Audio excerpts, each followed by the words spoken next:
guys? This is Nick from UCARS, and we got That's Nobody behind the camera, and we are doing a bunch of things together. Oh, I missed. I am so horrible. I'm so sorry. So, we have a bunch of things on the floor, and we're gonna go over what we're doing today. So, as you know, if you were on That's Nobody's channel, he's talked about me a lot about we're gonna be doing Nick's transmission. So, because we're going to be in the transmission, I thought, well, we're going to have to take off the clutch and everything, so of course I got the ACT clutch kit. So, street clutch, and of course pressure plate that it comes with. I'm going to maintain my factory flywheel because daily drivability, no clacking or chattering, so that's what I did there. And of course, we can't do that.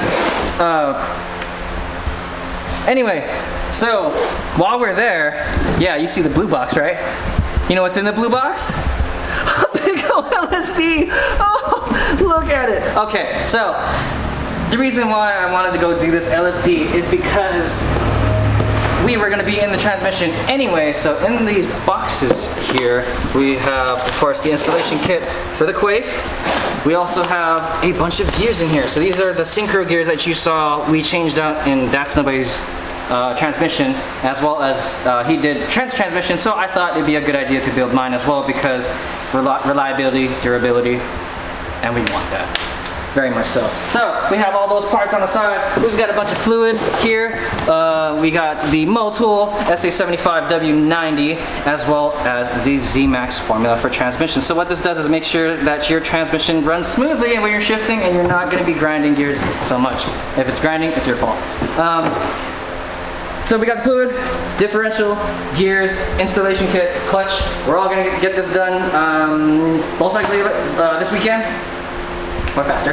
And that's it. So we're just gonna do a installation of the Quaife differential. Since nobody's done one, this is a how to do that, as well as we're gonna go briefly over everything else that you see here.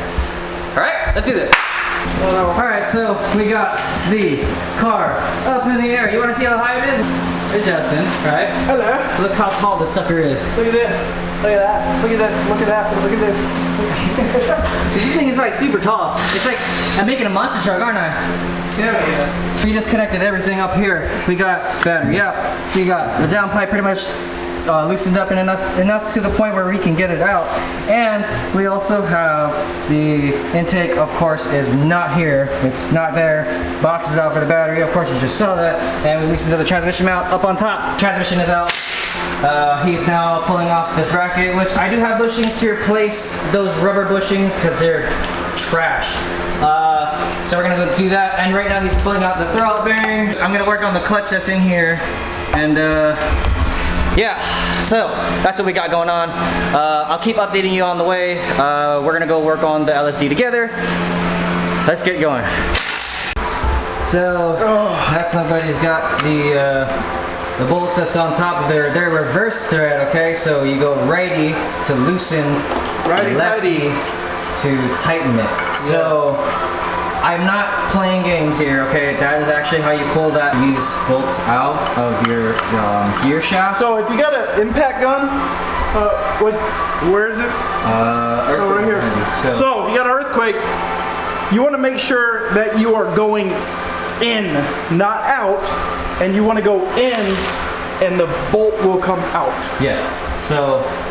And then when you tighten it down, you want to go out because it's reverse threaded, and you'll go down. So the threading on this bolt here is reverse thread. We're not pranking you or anything. That is actually how this comes out. It's right to loosen, left to tighten these. Okay? So that's how you do it. That's how you do it. This is your final gear drive. Underneath is your differential. We're gonna go ahead and change that out. After we're all set and done with the synchros that are there, he's gonna pull that apart, replace the synchros, which are here, and we're gonna do all of that, lock that all together. That'll be good to go, and then we're gonna go ahead and do the LSD, which is here. So this is the old Synchro. This is the 3rd and 4th gear Synchro. Fits in there just like that.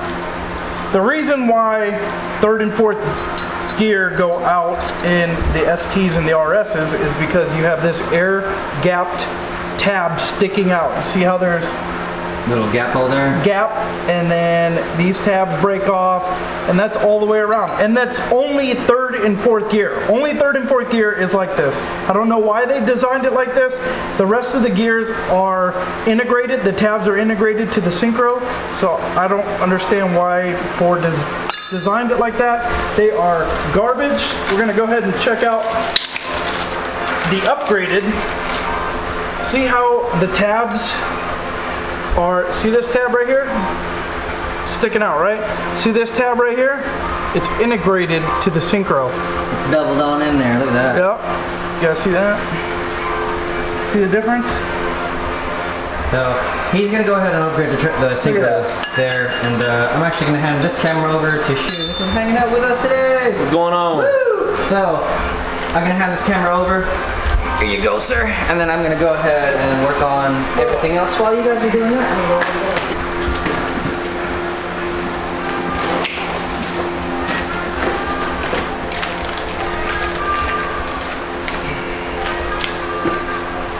Alright, so again, on the opposing side, you have the tab sticking out. Garbage. These things are trash. Boom.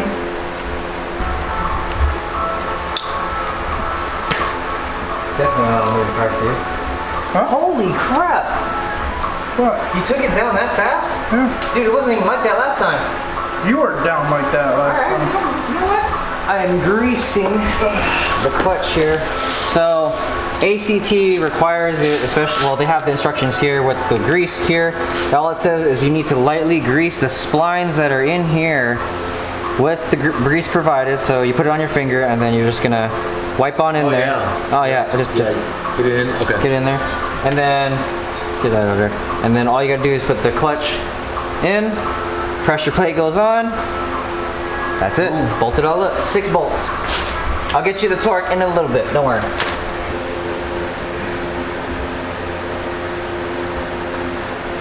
Where you at, Grandpa? I'm working on it. Back in my day. I kicked your dog. I kick your dog. Why you kick my dog?